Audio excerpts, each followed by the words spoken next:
Hey, Rob, welcome with Shipa, and today we're going to be talking about one of the newest pieces of functionality in Shipa called application discovery. So one of the benefits of Shipa is actually surfacing developer-centric information of running applications in your Kubernetes cluster. Previously, to surface this information, you had to deploy or manage an application through Shipa, but today, with application discovery, this information can actually be surfaced to you without deploying an application through Shipa, aka auto-discovered. So how do you go about auto-discovering an application? So currently we have a Kubernetes cluster that's linked to Shipa. In the blog post, there's instructions if you don't have one, how to set one up. But let's go actually and deploy another workload in the Kubernetes cluster and see how we can auto-discover those applications.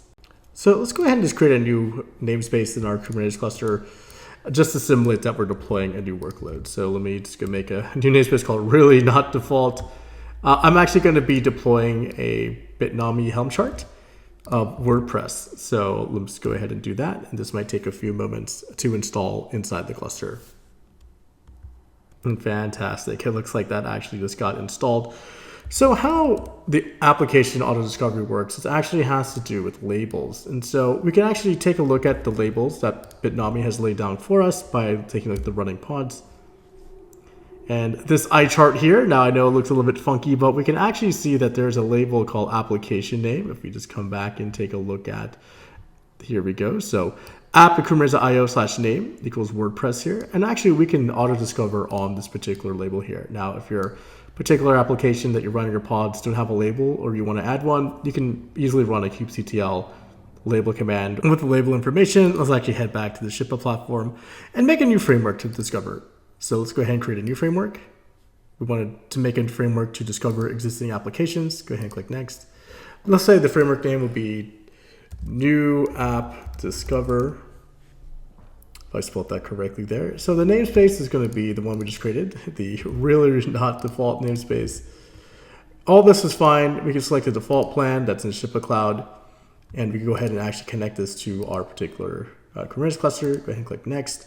Our label, if you remember it correctly, was app.kubernetes.io/name. And we can give just a suffix. This is not required. We can say this is a new import. Go ahead and click create. And once that framework is bound to a particular cluster, we can come back here and look at clusters. And we can take a look at the frameworks that have been bound to it. It might take a few minutes for the framework to come up in the cluster here. So hovering over frameworks now, we have two frameworks here. And if we actually come back to the application tab, we should be able to see the running application or the auto-discovered applications in our new namespace. And take a look at the list. It looks like we've added some more applications here. Now, installing two versions of WordPress in the same cluster might have some conflicts there, but we can come back into the WordPress new import and we can take a look at that application map that's running here.